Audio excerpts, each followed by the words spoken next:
Welcome to Founder Get Your Life Back. I'm your host, Jennifer Todd, your profit and performance expert. And on today's episode, we're talking all about how subject matter expertise turns into a trap and keeps founders stuck inside their business. And what we can do to kind of refocus the value away from us and our expertise. I know that's kind of hard to hear because we are kind of proud of our expertise. It's what got us where we are. It's what we're selling, at least that's what we think we're selling. So I'm going to help us reconsider that whole notion. I'm going to unpack how it keeps us trapped in our business and what we can do instead. So, subject matter experts keep themselves stuck when they confuse their expertise with the product that the customer is purchasing. So, what does our customer really want? So, the belief is that our personal judgment, our personal involvement and effort inside of the services we're providing, it has to be part of a meaningful customer experience in order for it to be valuable. The team then adapts to that mentality as well, and they become more dependent on you as the founder and the subject matter expert to be able to answer all the hard questions and solve all the problems. And in my case, in my firm, a lot of it was what I call hot dogging quarterback, where, the quarterback runs the ball across the goal line every time instead of trusting his running backs and throwing a really nice pass. He has to hot dog it down the field to get that goal. So your team learns that the work isn't final until you've blessed it. And then your customers learn the same thing because they're not blind to what's going on. They hear the little nuances. They hear your team saying, "Oh, I'll have to check on that with enter founder's name," or "I'll have to ask so and so." And instead of just saying, "I need to research that and get back to you." So there's really easy ways to kind of turn the communication around to where it's less focused on you as that subject matter expert and more reliant on the team. So really, what role does your expertise have in the business? Well, when you're stuck in your business and you want more freedom, you want your team to step up, you want your customers to be comfortable talking to anybody in the business, depending on what the problem is, then what role does your expertise really have? Well, of course, we started the business, right? In the beginning, we're doing all the sales and all the customer contact, and we're doing the delivery, we're doing all the thinking, so it's kind of hard to like reposition ourselves a little bit away from that. But what our expertise really needs to be doing is informing the processes, informing the procedures, training our successors, training our support system inside of the business so that that business is not reliant on you to create every deliverable. That allows your team the foundation that they need to step up and make the right decisions. So, what role does this play in customer value? Well, I know I even have a book that says, "You are the value." This book is probably over 20 years old. So, this has been a problem that's been pervasive in the CPA industry for a long time. And I'm sure it is in probably every industry. I know I see it, especially in engineering, where they're really hooked on the billable hour, as was the CPA firm and law firms and things like that. So you are the value. And what it's saying is we're not selling time, we're selling our knowledge that took us X number of years to accumulate. It may be really quick for us to come up with a solution because we've got experience and we've got a lot of knowledge. And so that undercuts the value if we're basing our pricing on the billable hour. So that's the whole theory behind that sentiment. And now when we think about AI and the prevalence of the technology and what's available now, that cuts that billable hour theory down to nothing. I mean, people that bill by the hour that are knowledge-based workers are going to really have a hard time transitioning away from that as AI becomes more and more embedded into everyday life, and it already is. You're seeing it, I'm seeing it. I love AI. I love the technology as far as what it's done for me so far, creating frameworks, acting as a second brain, and all of that. However, I do not want it to undercut the value of what I am delivering to my customers because it's sped up how quickly certain knowledge can come out into the open, right? So, with that in mind, we are no longer really the value because AI has a lot of the knowledge that we worked so hard so many years to obtain. Even though we are experts, we still know, like, the right questions to ask, the ways to check behind to say, "Oh, no, that answer isn't correct from the AI," or whatever, but that will one day, not be the case. So we have to prepare for that. So the premise behind this is not only to future proof your business to get you out of the center of you are the value to putting the focus back on what the customer values is the transformation that they're paying for. A customer comes to you no matter what they're buying.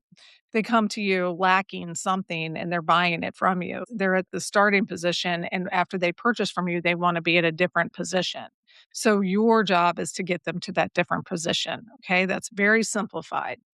So how do we do that? Well, with AI, we can do it maybe faster, but the value is still the same. So the time is irrelevant, but the knowledge doesn't just live with us humans anymore. It lives inside of the AI systems as well. So we have to face that truth.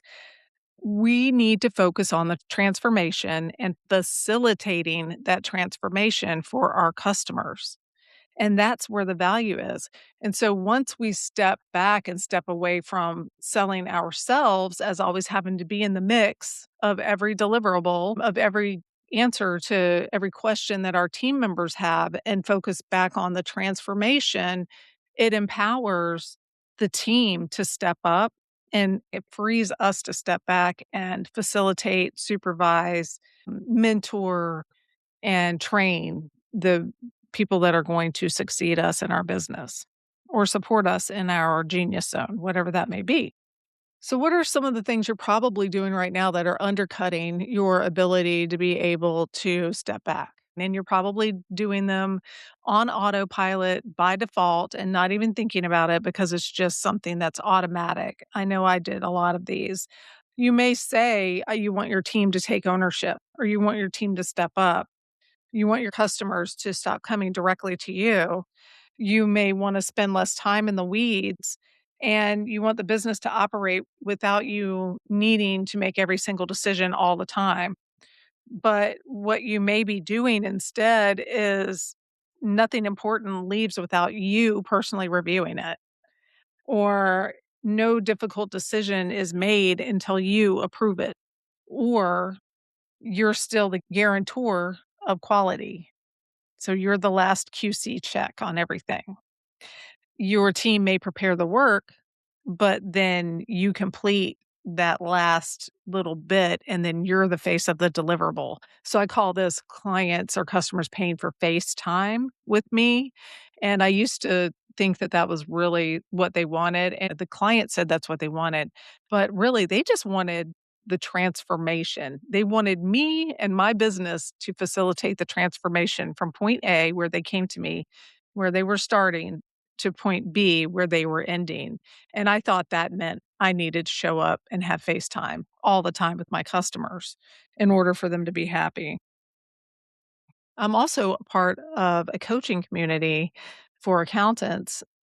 And one of the things is they create service packages, and a feature they recommend putting in your service package is customers paying for access to you as the subject matter expert, the founder. And I have to say that makes me wanna cringe because I'm not a commodity and I'm not a product, and I don't want people to have to pay to access me like that. That to me just seems weird. I want the focus off of me, and I want the focus on the transformation that I create from an organization that doesn't have any visibility into what's creating profit, what's driving their performance, what I call their critical success factors, into full visibility and control over what drives cash, what drives profit, what gets their team to step up, and what makes their clients become raving fans, right? So that's my transformation. I want my clients focused on that, not necessarily on me. It's a framework that I created. Yes, it was my knowledge that created the process and the framework to get my clients there.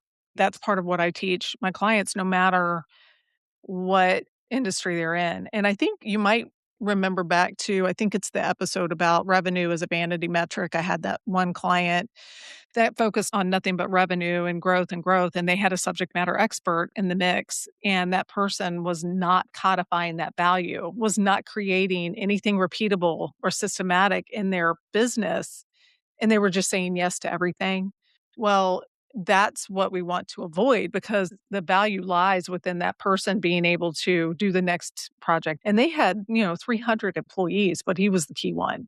So you can't scale and be profitable if that business relies on you and only you. Your beliefs about your own values shape how you manage and how you show up and what your team believes and what your customer believes. This episode is not about delegation. It's about a mindset shift that needs to happen in order for you to be able to step out of the weeds and be really comfortable doing it. And one of the hardest things we have to do as subject matter experts is to get over ourselves. And I'm saying that with loving kindness because I had to get over myself. And it started, and I think I've said this before, maybe not in the podcast, but in some other videos that I've created. It started with my own business coach saying, Jennifer, you're not the only great CPA out there. And I was taken aback. I was like, I'm really good at what I do. I take pride in what I do. And I go the extra mile and I do this and I do that. I mean, it's been years since she said that to me. And I still think about it often. But I was being the martyr in my business. I wasn't allowing anything to go through out the door without my okay, without me changing something or correcting something. So that time would have been better spent raising my staff up and empowering them instead of doing the opposite is what I was doing. So here are some common messages that we hear. This is the advice that founders are taught that really kind of feeds this ego problem, I think, that we have as subject matter experts. Customers are paying for your expertise, not your time. Build a personal brand. You're the face of the business, right? It's your name on the wall. It's your license at stake. Those were some of the messages I was telling myself. Give premium clients access to you. Blah. And then nobody can deliver work like you do, right? Well, my business coach, who works with a lot of other accountants, was like, she quashed that really quick with me. Why is this message so attractive to us? Well, it sounds more valuable than selling time. It validates all those years and all the effort and all the sweat and all the problems that we've been through to get where we are today. It gives you some sort of psychological safety for being able to charge more. It separates the business from lower cost providers, and it feels like an easy pathway away from billable hours, which we do need to get away from. I am in agreement with that. But customers then reinforce it by asking for you directly. And your team probably reinforces it too because they can't answer questions without your input. Or maybe you're showing up at every single meeting and not giving them room to stumble, not giving them room to grow, not giving them room to make sure that they have to look stuff up and be confident in their answers because you're not there to catch them every single time.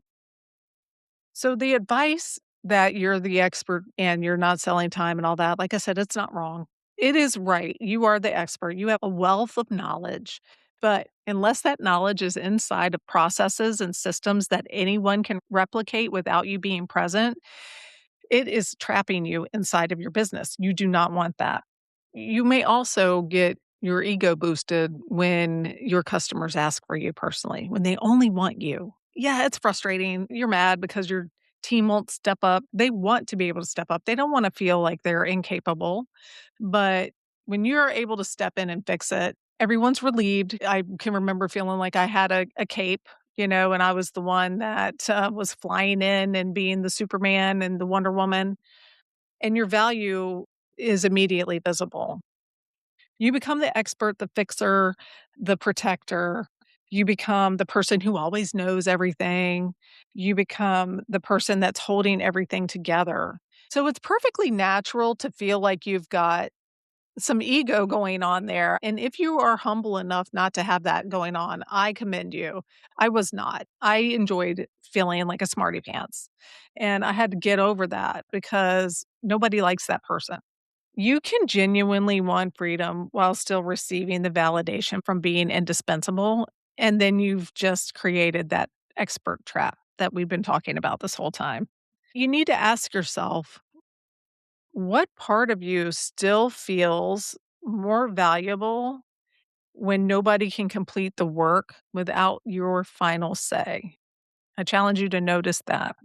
So, if you're reviewing work that's already considered complete, if you're rewriting or heavily editing deliverables, if you're redoing research, if you're making final judgments all the time, you're blessing every important decision, you're taking over difficult customer conversations, if you're rescuing projects that become off track, if you're stepping in when people aren't doing what they're supposed to be doing, or if you're keeping up standards inside your own head and adding founder access or FaceTime to your service packages, or positioning your personal involvement as a premium feature to what you are selling, you're creating bottlenecks.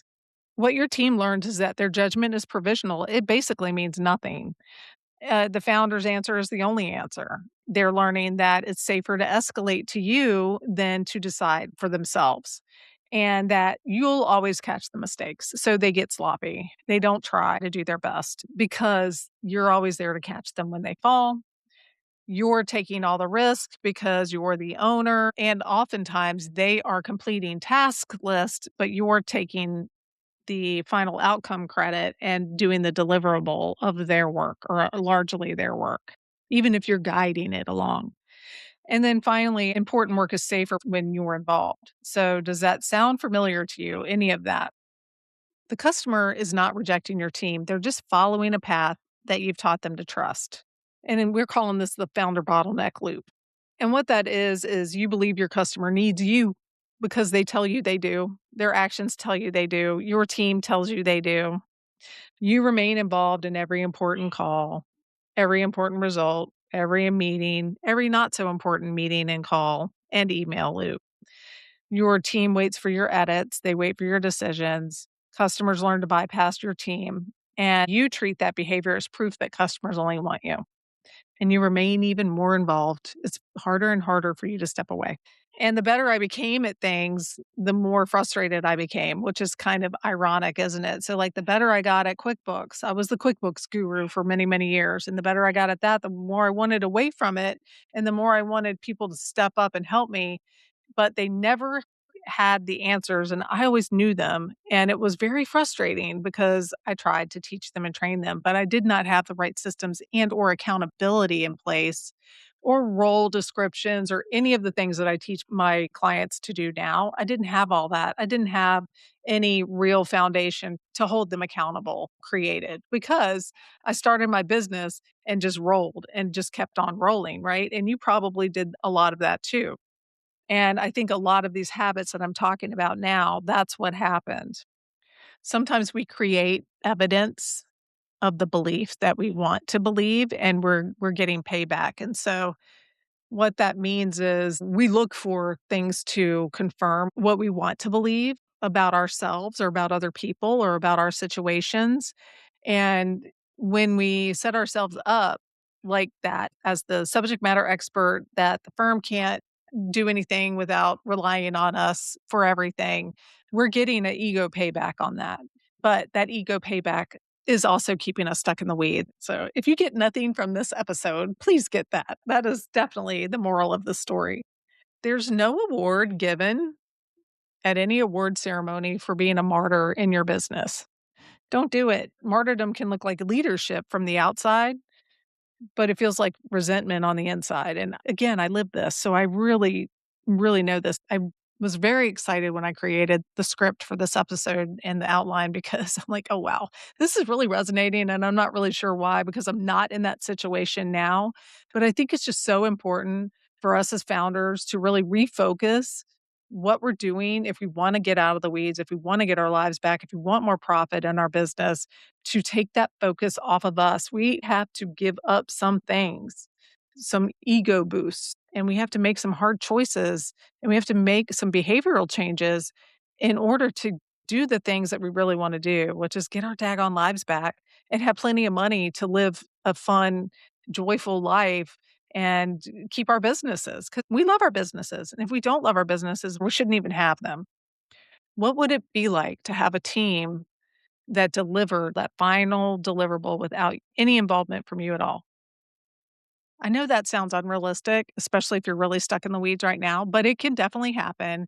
And of course, it happens over time. I have a video about how to easily delegate if you're not very good at delegating or you had trouble with it before, is to create tiny experiments in your business and start with low risk opportunities for your team to fail, to experiment, to learn, to fall. It's just like a toddler learning to walk, where they have to fall down in order to get back up and in order to walk successfully on their own.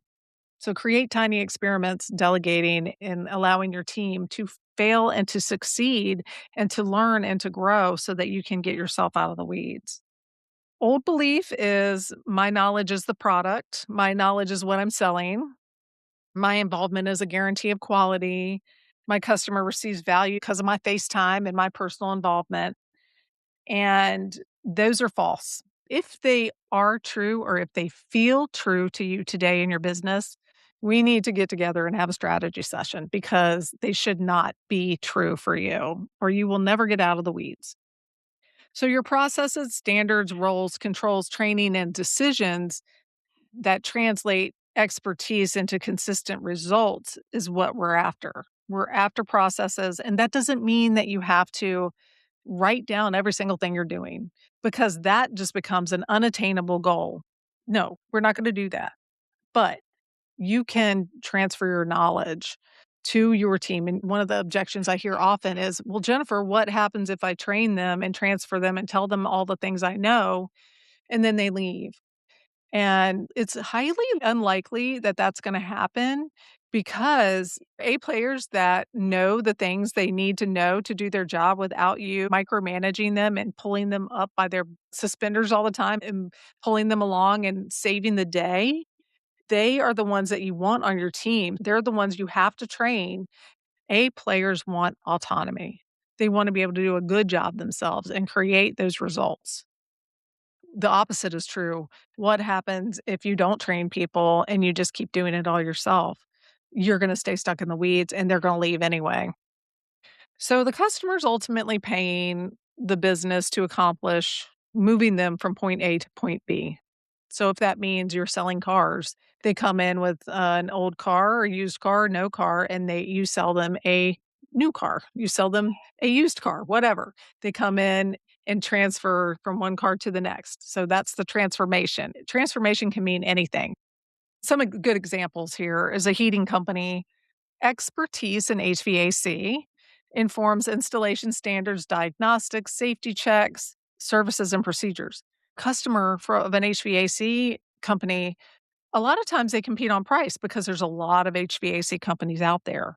So, how do you differentiate yourself? Because most of the installation standards, diagnostics, all of this, that's important, but everybody that's certified should know that. All of your competitors should know that. How well they do it and how well they take care of the client and their customer's experience, that's a differentiator. So the customer is buying warmth and safety in a reliable home. That's what you're selling. You're selling comfort. An engineering firm, their expertise is all about design, calculating risk removal, all of that. The customer is buying, again, quality, safety, functional, and hopefully not loss of life, right? Because when things go sideways in engineering, people sometimes die. We don't want that. My own personal opinion is that engineers are highly underrated. Everything we have in this world is because of engineers. So the customer is buying a peace of mind, really. They're buying quality, they're buying comfort, they're buying assurance. And then the same thing with like a CPA firm that does audits. I had a client push back on an audit fee increase, and then the audit firm was saying, well, we've got all these increased costs this year. We've got to do more procedures and, all these inputs that were costing the audit firm more money. So they had to raise their price because guess what? They do the billable hour. And so I kindly sent the CPA firm an email and I'm like, hey, I have done a lot of work on reframing how CPAs show up in the market. And I would love to help you because you're not gonna get anywhere with a customer because they don't care what your inputs are. They don't care how much it's costing you to do this. They only care what they get out of you, what you're taking them from point A to point B. So with our nonprofit audits, our point A is we need an audit because the people that are giving us money require it. And without an audit, they will not give us money. So we successfully do your audit, and we do that by doing all these procedures the best way we can, the most efficient way we can, but we do it so that you don't have an audit failure later on and your customers keep having confidence in your stewardship over the finances and the resources that they're donating to you. So, like, there's different ways to say what you're providing to your customers. Your knowledge may be the reason that you can produce a valuable outcome, but that does not make your personal involvement the product. Okay, so remove yourself as much as you can from your package as far as presenting the value that you're selling. Remember that when you signal that your team's work is unsafe without you, your customers receive that message, even if it's not directly said to them, because your team is talking to your customers. They aren't masking it, they're not making stuff up, they're saying what is. When you consistently demonstrate that the business has clear standards and ownership, and customers receive that message too. So you have to change the messaging inside of your firm. And you do that by changing your actions. And you do that by slowing down and thinking about what it is you're really delivering to your customers. What change in your customer situation are you facilitating? That's the value. What would change in your business if you believed that your expertise shaped how your business facilitated that transformation for your customers versus trapping you inside of it because everything relies on you? What's one thing that would change? Notice where you may have made yourself the product. Your knowledge should shape the standards, processes, procedures, controls, the training, the decision boundaries, the quality expectations, the definition of done, and your role should be very intentional. I was having that issue inside of my traditional services CPA firm when we were offering bookkeeping and tax work, where team was asking me a bunch of basic questions, and because they weren't competent in making a judgment call about things like when a transaction was questionable, and so I created a decision matrix for them and said, okay, if it's this type of a transaction, what's your concern? And then here are the issues. And is it even material? Like, is it even big enough to worry about? I mean, that was like one of the very first criteria. So you can create decision matrices. When I say matrices, I mean like worksheets or, just models to help your team make the decisions on their own until they get comfortable. They can associate, oh, yeah, we've seen this before and we decided X, Y, and Z. When I had a partner years ago, we made several default decisions. If a shareholder came to us and did not have a written note for their shareholder loan, then it wasn't a loan. And that's supported by the tax law, but we just made that blanket decision. So we treated everything the same. There was never a question about it. So there's a lot of standards that you can just make default that takes that personal judgment out of it.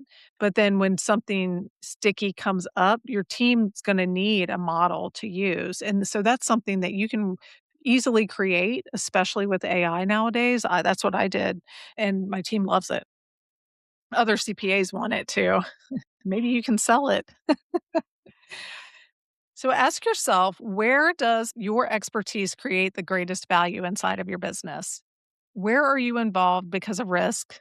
Where are you involved because it's just a habit? It's just easier. Where are you involved because of fear? And where are you involved because you want to feel needed and you need that ego boost? The deeper work of defining your customer outcomes and translating expertise into standards, designing decision authority, and building team ownership belongs in future episodes and deeper advisory work. That's the work I do with my clients. The goal is not to make your expertise less valuable. That's not true. You are still the expert and it's still very valuable, but it's how you package it and the processes that you use, and is it repeatable and is it shareable inside of your business? Don't gatekeep your knowledge. You'll never get out of the weeds if you're gatekeeping. The goal is to stop making you constantly available, and the only way that your expertise creates value is you showing up FaceTime. It's what we call it. So let's get your life back, founder. What are some things that you're going to do to take yourself out of that product or service that you're delivering? If that's your goal, if that's what you want to do. I enjoy showing up and being the expert in my business, so I recreated my business model to support that, but I also don't need a ton of clients to do what I do, to work the amount that I wanna work. So, if that's the model that you want, you still need to codify it. I still have a framework, I still use it so that one day I can train my successor and walk away. Or I can just be a CEO and have a bunch of Jennifers, a bunch of profit and performance experts under me using my framework to serve more clients if that's what I so choose to do. What would it be like for you to be in that situation? Some of the valuable advice that we've received as subject matter experts who bill by the hour has turned into a trap. Your expertise should shape your business, it shouldn't trap you. Your team cannot carry more while you keep taking it back. Don't undermine your team. Don't undermine their efforts. Support them. But you have to create the room in your schedule to be able to do that. Your customers can't trust the process if you're showing up carrying that football across the goal line all the time. And that also includes showing up as the guarantor of quality. Your process is the guarantor of quality because you created it. Founder, your business and your team and your customers deserve you to show up at your best and for you to be doing your best work. And you can't do that if you're spread super thin across every single customer and client and project and task in every phase of your business. You can't. There's only so much of you to go around. It's time to get your life back, and you do that by separating yourself and your expertise from the value that you create for your customers and how you present it to your team and to your customers. Your family will thank you, your team will thank you, and your customers are going to thank you. Your business is going to thank you, and your future self is going to thank you because you're creating a valuable business that's sellable with you walking away from it, and all that knowledge is already inside of the process. Doesn't that sound good? Founder, it's time to get your life back.